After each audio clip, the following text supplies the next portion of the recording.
Good morning, good morning, everybody. Welcome to the Good Servant Show, where Jesus is the star. I don't even like to say star. 'Cause that's too low. He's the Lord and my Savior. That's for sure. Hey, Chris, what's up, buddy? Good to see you, man. Oh man, I was thinking about a lot of things last night that some things that even cause people to stumble,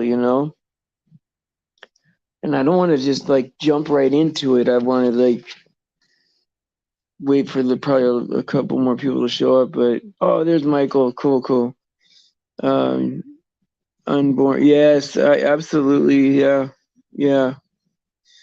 I mean, it's yeah. This scenario with that Michael is it's bad, man. Yeah. I mean, what can you do? I mean, it's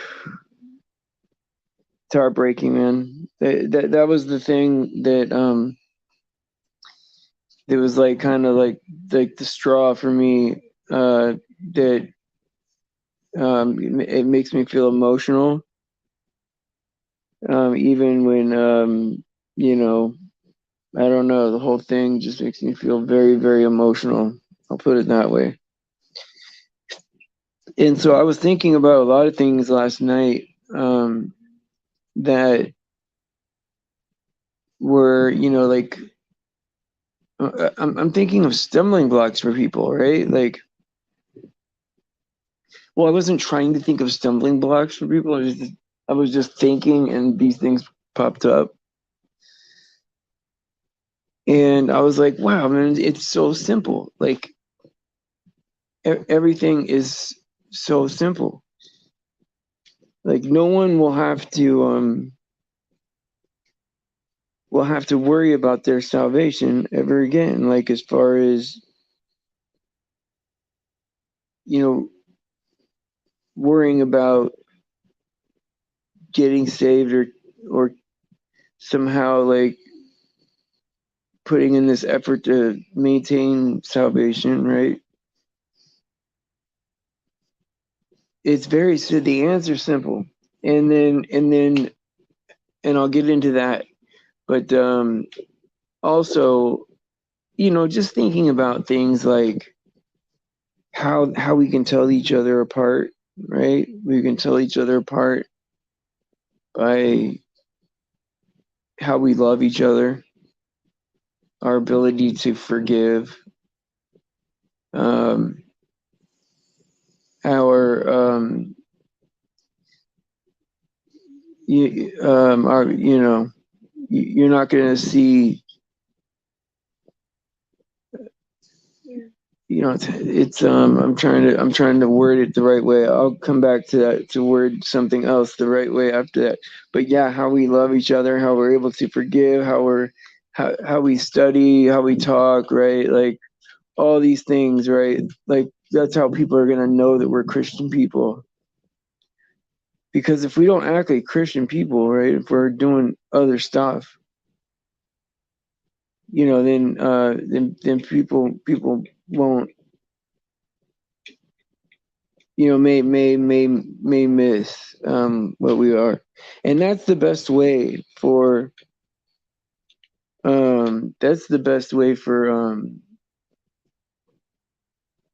people to if they see that we're Christian, we're talking, we're all talking, we all love each other, we're helping each other out, we're we're even correcting each other, and and someone's like, wow, man, I really want to be a part of that, something that people want to be part of, and it's that's the best, like, I don't want to say recruiting tool, right? Or like, but like, yeah, I mean, the best thing is attraction, right?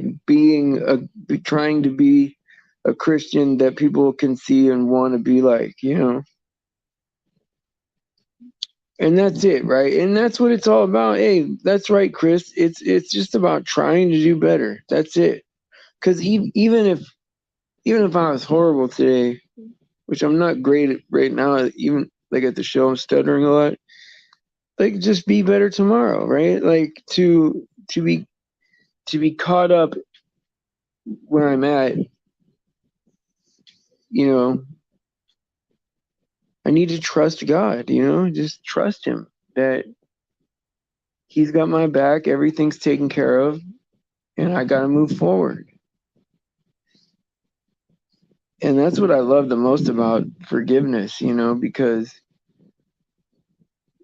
there would be a couple of things that I would still be thinking about, making amends or making more reconciliation in my own life with my own stuff, right? But once you get forgiven of that it's like, you can still make some things right, but that pull, that keeps your thoughts like going in a circle, that pull over and over and over again kind of goes away. And so, yeah, Michael, yeah, Jesus is the only answer, right? Like, only Jesus can make us better. And the answer to everything is Jesus, right? And so I remember when Stephanie said that to me. We were 5 minutes into a show. We had 40 minutes to go, and we didn't have any notes or anything because we don't prepare those shows. We just go in raw. Like, there's no notes or plan or anything. And so I have 40 minutes of time to fill, no notes, and Jesus is the answer to every problem. And we made it through that show, and we ended up, saying a lot in there, right? But so I was thinking about salvation. I'll go back to that, right? Hey, Alex. And so I was thinking about salvation, and my new take was, and it still is my take to a degree, is like, instead of defining it so that one group or another can have a problem with this word or that word, or adding certain things together or keeping them apart, right? Even though you do all the stuff, right, to define it where they're separate, could offend people, right? And you're like, wow, man, this is like, it's crazy, right? But at the same time, you can't, I mean, the truth is the truth. It's just the way it is. I mean, like, you can't make it any better. You can't make it any better. It is the best that it possibly could be. It's the best news ever in history. And for some reason, it's got people acting crazy. Well, I was saying, hey, just if you want salvation, read, Romans chapters 9 through 12, maybe a little more of that if you want, or the whole thing. And the first 2/3 of First Corinthians, or the whole book, and read Galatians, the whole thing, Ephesians chapter 2, and instead of picking out like 20 verses, just read the whole Gospel of John. And if you read those things minimum, then you'll have everything you need for salvation. It's all in there, plus some other stuff, and you're starting a relationship with Jesus. This is a big step, right? If you're not willing to do a little reading, it's only, see, John will take you 2 hours to read, and First Corinthians takes about an hour. Romans takes about an hour. So for Galatians takes about 20 minutes. So it's like 5 hours worth of reading, you know? But you'll get everything you need out of what's in there. So it's a good way to define it, say, hey, look, this is what I think about salvation. It's in there. I don't have an opinion on it. I just there's where you can find it. And it's more than enough. But also really I was thinking about, right, because I was praying that Jesus would, help me with my show today. I was like, Jesus, help me with my show. Help me get things out that I need to get out. Help me say what you want me to say. Help me to desire your will and not my own at all. Um, you know, bless the truth. Bless the, and then it hit me. It hit me, right? That if God is willing to help me with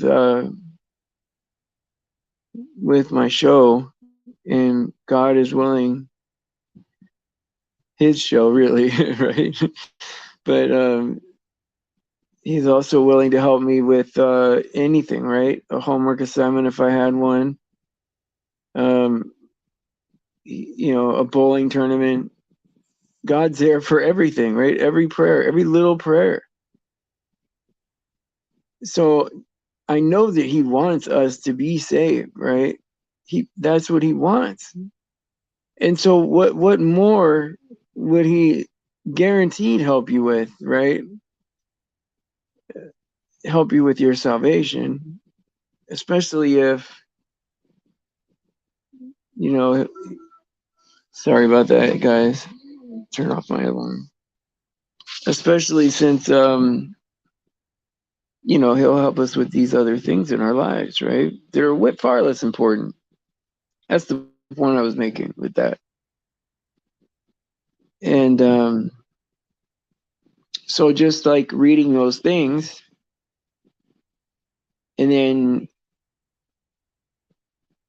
really just asking God, right? Praying, right? Help me find out what I got to do.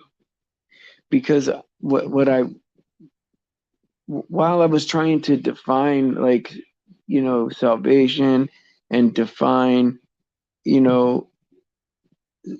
well, even certain things in end times too, right? We're even though that's more clear cut, easier to explain, but instead of defining these things separate, taking them out separately and defining it on its own. When I got saved, it wasn't like that. It was like, once I knew God was real, like all the way real, I had all these like new desires to, I had the desire to read the Bible, and desire to quit things that were bad for me, and a desire to help other people. Like, it just a lot of things automatically happened, right? And so God will pull you through it. How could you go wrong? Like how can you fail if he wants everyone to come to repentance, right? Everyone. And so why wouldn't he guide you through that?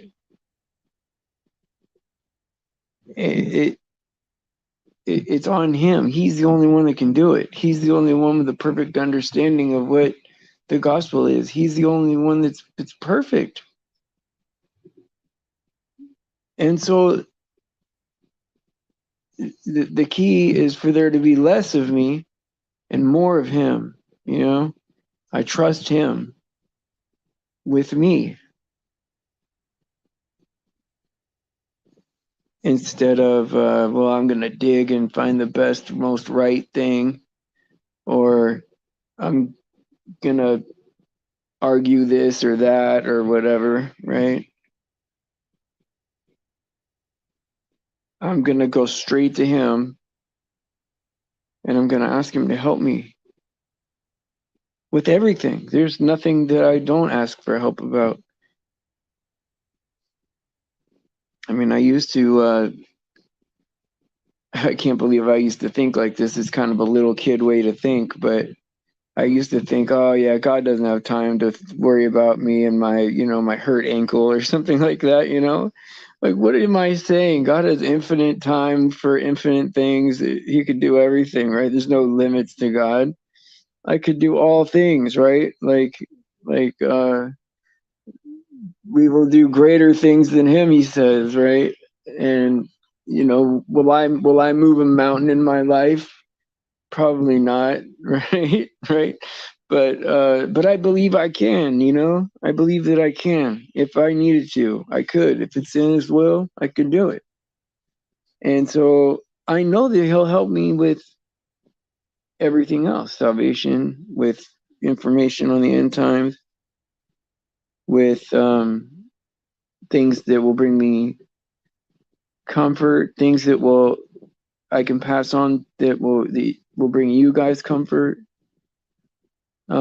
more patience that I could use, because sometimes I do I get emotional. I get caught up in, like, I get hurt because I make the mistake of sometimes, like I'll start trusting people in the group, and then if I get let down, it hurts. And so it's like that's me really putting something before God, right? Because, like, um if that person can affect how I feel, then God's not first, because I know who I am to God. And if I stay connected to God, then there is nothing. I mean, there's nothing bad can happen to me. It's not even possible. Matthew chapter 9, verse 13. Go and learn what this means. I desire mercy and not sacrifice, for I came not to call the righteous, but sinners. Yes. I mean, he came to save the world, right? And interesting number, right? That's an interesting number, Michael. Okay, Lamentations chapter 3. All right, verse 22. The steadfast love of the Lord never ceases. His mercies never come to an end. They are new every morning. Great is your faithfulness. Great is your faithfulness. Oh, that has a lot of meanings. It has a lot of meanings. I bet that's a deep spiritual verse that could be used a lot of ways. Oh, it is beautiful, right? Mercy is beautiful because there's just no. I don't know what can possibly triumph mercy, right? Love, maybe, but like mercy is like being relieved of everything. Oh man, that's just amazing. And like what my favorite part, right, or that moves me the most, right, and gets me like the most emotional when I think about God, right, is that Jesus, he didn't come to get rid of the law and let us off the hook. He came to fulfill the law. He came to complete the contract, pay the price. He didn't let us off the hook. He took the punishment and completed it's basically, it's like a contract, right? You break a law and you owe a penalty. And he took his own wrath upon himself. He punished himself for what we did. And I always think of it that way. because you know, what he went through is what we deserve. You know, we deserve to go through that. And I mean, it kind of breaks me that, because you know, like when you get blamed for something that you actually did, you know, it doesn't feel good to be caught, right? I mean, that's just common sense. But when you get blamed for something you didn't do, it hurts more. You know, you're like, well, I didn't even do nothing, you know? And it's more frustrating. And so think about that Jesus lived a perfect life, completely perfect life. He was perfect. He is perfect. And they thought he should die for that, you know? See, because they saw what they could be. They saw like their own. I don't know, man. You think about that. How could people be right there with God and then not want him in the world? That's crazy, right? And so like I when people give other people grief about, you know, being like an addict or going to jail and stuff, it's like, well, some of my favorite people were in jail. Like Paul was in jail, right? Jesus was on death row, you know. So it's like there's a lot of people that are my favorite people were in jail. Hey, Ann, how you doing? And it's like he, you know, the more you learn about Jesus, right, the more fascinating it really is. And it made me feel happy the day that I found that I was like, I knew it, but someone pointed it out to me that, you know, Jesus took naps, you know, and I felt happy because I take naps. And so I felt like that's something I do that's like him, you know.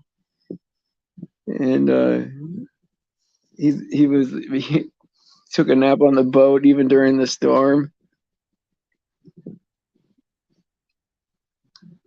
Chris is saying, I'd love a hug, Ann. So what do you guys think about, like, when you're struggling with salvation, right? You just go to God and say, guide me through this, right? Like, there should never be any kind of, you know, I'm not going to say should, right?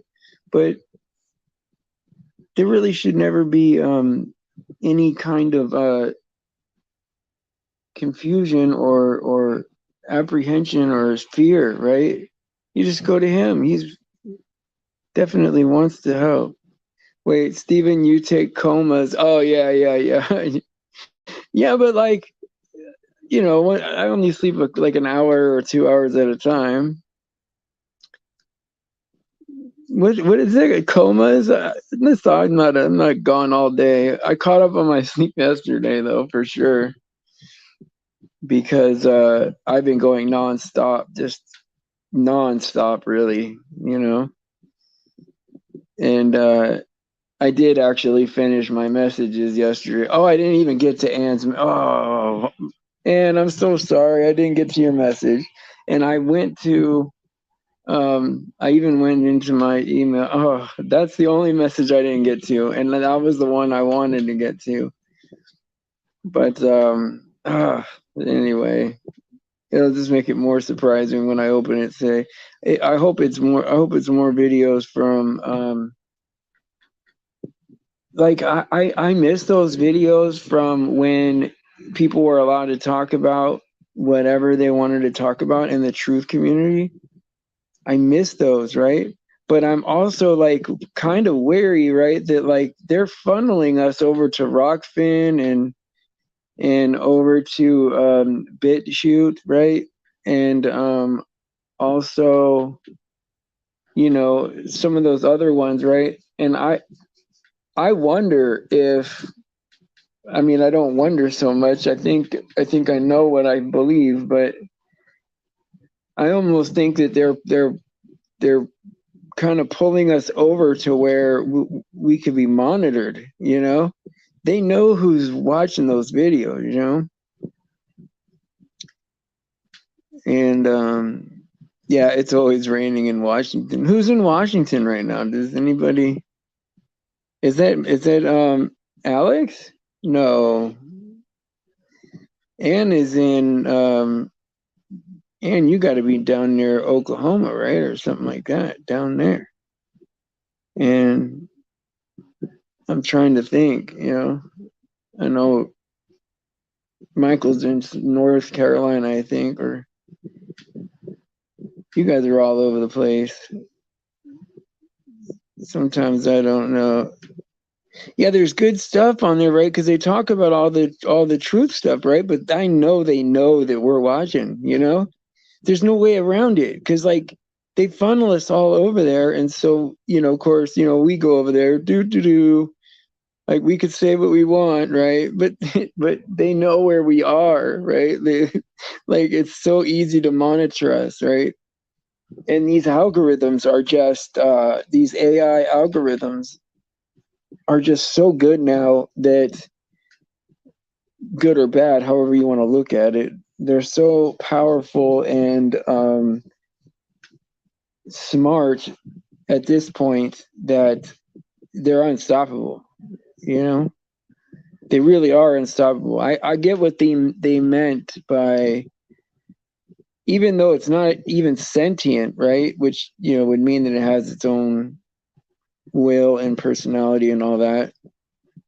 But even if it's not sentient, it's like here's an algorithm that can probably monitor your heart rate and your how often your eyes shift around, like it's just crazy the amount of information that they care about. Like, why do you care about, like, if my blood pressure goes up 2 little points or something while I watch a video? Why is that something you have to know? Like, why am I surrounded by, like, radio frequencies that get all of my biomarkers while I'm watching a video or while I'm thinking about Walmart? Or and then, like, you could be thinking about, like, you're like, oh yeah, you know what, I really like yams or something like that, some obscure food, right? And then you start seeing all these coupons for yams, and you're like, what? Like, what? This is crazy, man. How do they know? How do they know what you want? It's it's insanity. And then someone told me, right? So with these, okay, so I know I'm jumping around here, right? But this is interesting to me, is that they they're changing the name of restaurants, right? Um, and keep typing about AI if you guys know more about that, because I'll stay on that topic too. But they're changing the name of restaurants. You know how, like, when they changed Kentucky Fried Chicken to KFC, it's because they can't call it Kentucky Fried Chicken anymore because it's not chicken. Like, what you're eating is now KFC. It's not, the C doesn't stand for anything anymore. And it's their little trick around, not having to tell you that it's not chicken. They just stop telling you it's chicken.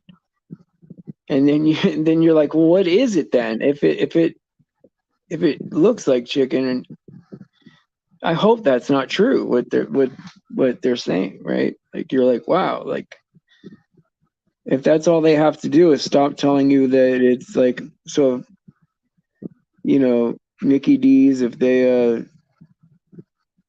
they were said, okay, this isn't a hamburger, then it doesn't have to be one. I mean, is that the rule? I mean, it's insane, right? That's insane. Can you imagine eating a fake piece of chicken? I mean, something. I mean, if something's not wrong with that, if something doesn't, yeah, yeah, Burger King, right? Yeah, yeah, yeah. And you're like, yeah, you're like, what do we? It's like, why doesn't this sound horrible to people? You know? Oh yeah, forget about milk. Yeah, like they could be selling dog milk, man. For all I know, man. You know, it's a chemical taste to it. See, now my kids, both my kids, were they still are lactose intolerant, so they had to drink this stuff called I think it was lactate or something like that, and they love this lactate or whatever. They drank. I mean, they would just drink it by the half gallon. I mean, it was like, and it's expensive too. It's like double the price of milk. And they would just go through it so fast, like so many of them, you know. I probably bought 8 a month. I mean, it was crazy just for them too. And I tasted it one time and I'm like, wow, man, like that is not good. It doesn't taste good to me, man. Like, I don't know what it is. It I should have tried it before ever. Like now I wish I could go back in hindsight. I would taste everything before the kids get it. I would find out what a chicken nugget is. Like I think my youngest one, I mean, he ate chicken nuggets and tater tots like even through like his teen years where I told his mom, I'm like, no, he's got to have better food than that. Like he can't be eating like a toddler, like you gotta he's gotta have like steaks, man, and like live food, right? He's a grown boy, but he loves those chicken nuggets and tater tots. But to me, that's not food. I don't think that's food. Oh really? So they oh, I thought you were saying that they serve pigeon, but you're talking about where you live. Says the amount of soy they put in foods is, oh yeah, yeah, yeah, that's crazy, man. The amount of soy they put in stuff, but like they think that's like a good source of protein, but I mean, I don't know why people just don't eat more eggs, man. Like that's safe, and that that's a renewable protein. You crack it right in front of you. The only thing I guess that you got to worry about is the egg itself even right? Because if it's okay, then it's gonna be okay because you're watching it come out of the shell, and it's a renewable protein that is just good for you. And but I guess you got to make sure the chickens are treated right, and I guess they're fed the right thing and not shot up with drugs or whatever. I mean, who thinks of these kinds of things that they want to like give a chicken or a rooster, an injection or something like that? I mean, what, to make a bigger egg or to make a bigger steak? They want to inject an animal with something, and it's chemicals or something. That's not good, man. Or I even heard like some talk of crossing the DNA of you know, for example, a cow and a rat, just because rats are like so plentiful in the world, like they reproduce faster, and like I'm like, what are you talking about? Like what attributes of a rat do you want in beef, I mean, that's not natural, right? Like there's I mean, this is messing with like God's design. Like as soon as you start thinking that you can do better than God, right? That your version of a piece of corn is better than. Okay, so yeah, Mr. Gander, see, you're the guy for this kind of talk, right? Now, what kind of DNA stuff do they want to mix with like chickens and cows to make them produce more meat? Or, I even heard of stuff like, mixing a cow with a rat or something like that, giving them a little bit of rat DNA to get them to, like, I don't know, like reproduce at a, I don't know, like a faster rate. I don't know. I heard some kind of stuff like that. Like, but that could be mad scientist stuff too, right? There's plenty of those people. Or they'll add, like, I don't know, some kind of DNA from another vegetable to one vegetable to make it bigger, or to make it last longer, or to make it you know what I mean, like the thickness of it better, more sturdy. And so I'm like, wow, man, like, why? Like, I don't get it. Why not just eat the other vegetable if you want? Like, if you want a celery to look like a carrot, I don't know. Like, it says fast, big. So fast, big weight is higher, more for more sale and faster value. Yeah, yeah, they want it quicker and they want it to weigh the most, right? And they just feed it whatever, huh, to make it happen, right? I mean, hey, do they feed it hay, or what do they feed it? I mean, it's a crazy world, man. So you just managed your first natural hatching of chicks. That's great, man. That's great. Do you ever eat any eggs from them, or how does that work? Or are they just for meat? Or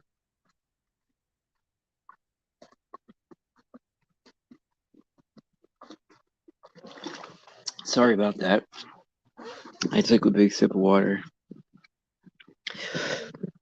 Um, yeah, I mean, it's just crazy, man. Some things are not even food anymore. I mean, you turn on the TV and you don't know what you're looking at on that if you watch TV anymore, because I think that's a trap right from the get-go. You don't know what you're getting at the store anymore. Definitely not at restaurants, especially fast food places. Forget it. I mean, it's looking pretty grim out there, guys. It's looking pretty grim. It's getting harder and harder to, because the last thing I'm gonna do is go out there and start just assimilate to the crowd just to get by. I'm not gonna pretend things are real that aren't real. I mean, your own psychology is at stake, right? Even though that's kind of a bad word, right? Because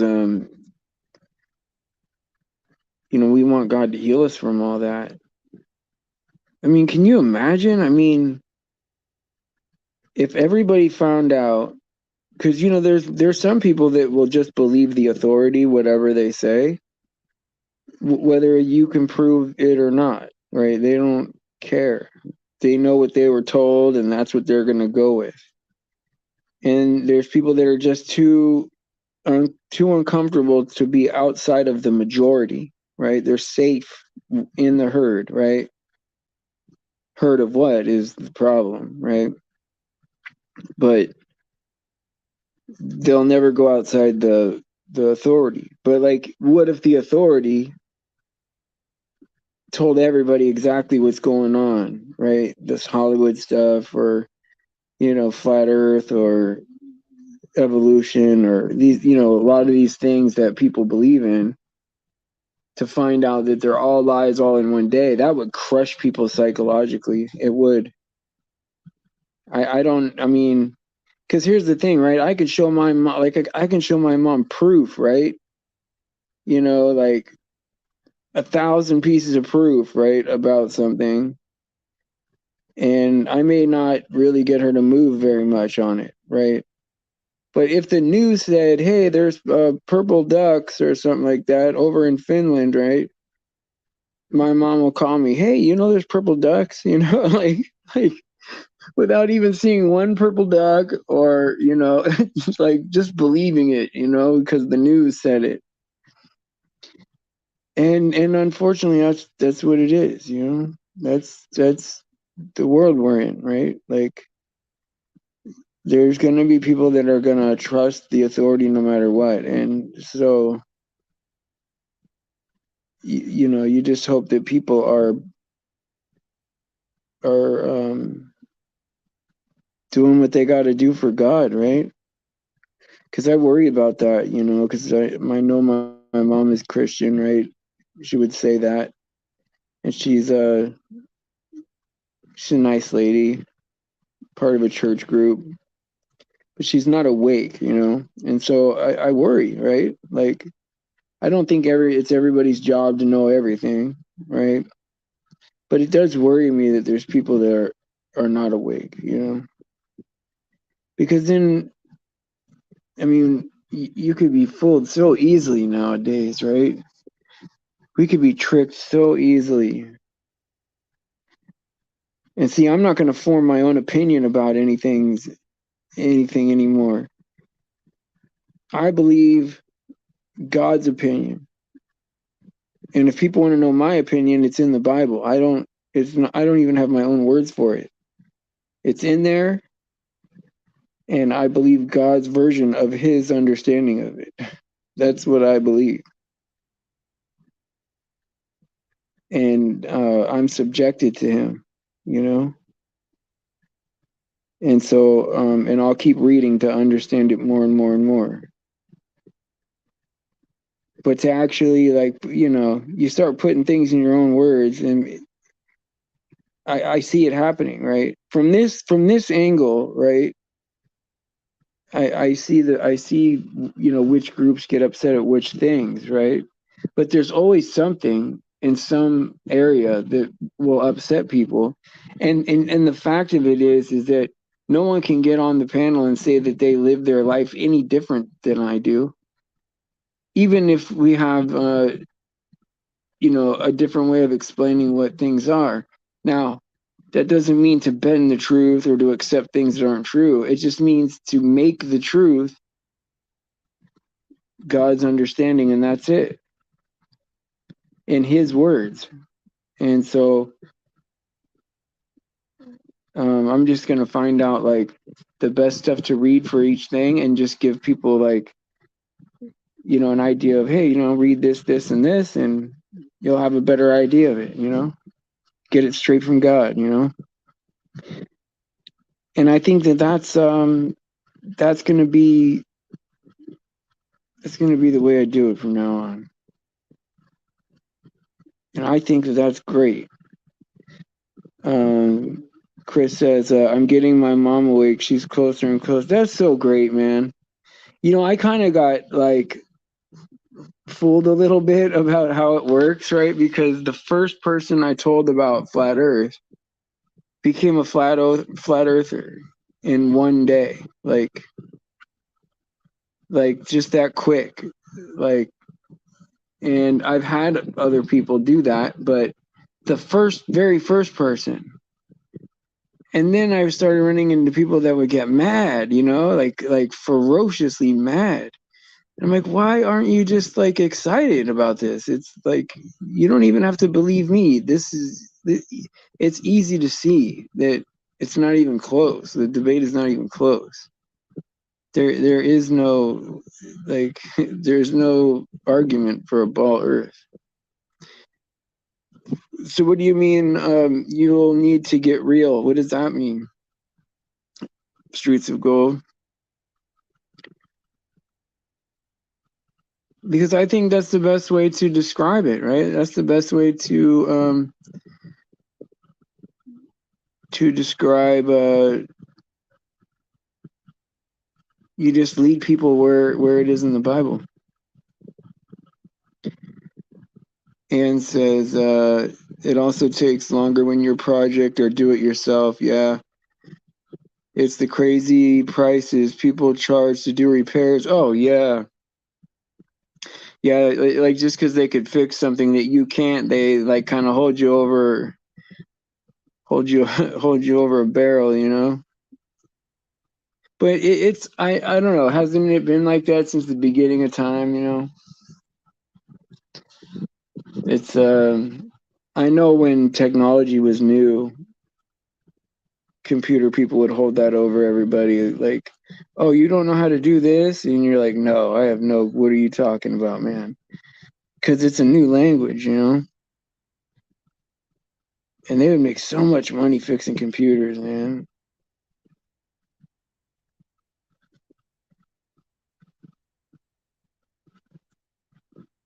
Yeah, they want to charge $250 to fix the tumbler belt on the dryer. What? Is it hard to get to? Is that what it is, Michael? Is the belt itself hard to get to? Like where the dryer is like shaking really, like I don't know. You can almost yeah, almost everything is a scam nowadays. Yep. Yeah. I mean, that's sad to say, right? But but it is. I mean, nothing works the way you think it does. There's always some kind of rug pull, you know? And the only way to really get through it, if you're out there in the world, right? If you have to be out there, is um, is to try to get ahead of it. You know, like just try to see them coming. Just know that there's eventually going to be some kind of rug pull coming. You know, I can't believe $250 to fix a belt in your dryer, man. How do people sleep at night? But then I could see if there's not a lot of work, you got to make a lot of money on this one job. You know, I don't know, man. Yeah, you pay for the knowledge. Yeah. That's the world, right? That's the world, man. Crazy, man.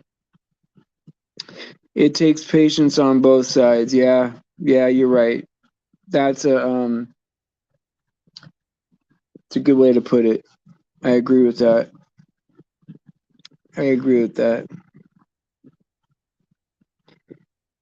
I now research stuff and learn how to fix and do it myself. Yeah, you're right. Well, now there's really no excuse, right? Because like you could learn how to do almost anything now. It used to be like, being an expert in your field used to mean more, right? Because, you know, the idea is they had the access to the information that they needed to read to become that profession, right? But like if you're reading the same stuff, you have access to all those books too, right? Then like what's special about that, you know? And so yeah, experts and authorities were, I mean, like, can you imagine how brainwashed like our great grandparents were? Like probably very brainwashed. I mean, I'm at the point now where I don't believe any history. Like none of it. Like I don't even know if there was a Abraham Lincoln or any of it. I know that sounds crazy, guys, but I mean, how far can you guys go back with your family? I can't. For some reason, I can't get past like my great grandparents. Right? I don't know anything after that. Like, I mean, how do we know what happened? Right? And then they have all these pictures in like the early 1900s, right, where there's like all these buildings, right, but like just a few people and some horses, and you're like, well, how did they build these buildings if they're just riding around in horses, these beautiful buildings like the Capitol building in Philadelphia? I'm like, what? There's no way, right? Just that statue alone on top of it, right, would be impossible to put up there, and just I mean, and then you see all these like where there's like all kids and no adults. And I remember my great grandfather telling me that he had like, like everyone had a job since they were like, 5 years old. There was no going to school and recess. They had to go to work, man. Like there was no joke, man. You were a grown man at 12. And so that could only be right if there's no adults, because where would the adults would be working, right? They wouldn't need to have that. I mean, it's just weird to see all that. I don't see, like, I don't know how much I buy of the Tartaria mud flood or all that, because I think that's just kind of a psyop to like get you not thinking of Noah's flood and the damage that caused, right? I think it's a inverted way of saying what happened. But I'll tell you what,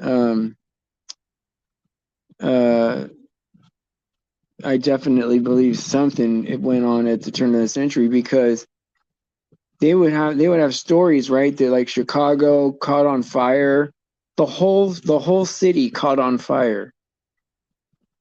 Man, that's so hard to imagine, right? Like San Francisco caught on fire, not two buildings, the whole thing.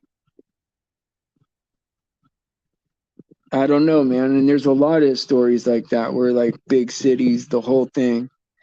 I mean, if you've seen what happened to Paradise out here, the whole city was incinerated. I mean, incinerated. Like engine blocks were melted in the cars, and then there would be like a recycle bin right next to it, and it'd be untouched. A plastic bin survived, but the engine block didn't. Something is not right. And I'll look up that meaning. I will, Michigander. Ask the Lord to send you some good help. Oh yeah, absolutely. I involve God in everything now. Everything. All things. Alrighty, guys, it's time for me to hit the dusty trail. And so I'll say this. Thank you guys for coming out, man. We had a pretty good group here today. Some missing faces and still broke 10. That's pretty good. We did good. And so praise Jesus for his sacrifice and his grace. All glory to God, because he deserves it. Please pray for the children. Please pray for anyone being victimized. Pray for each other. It's important. And Lord willing, I will see you guys tonight at 5 o'clock. God bless you.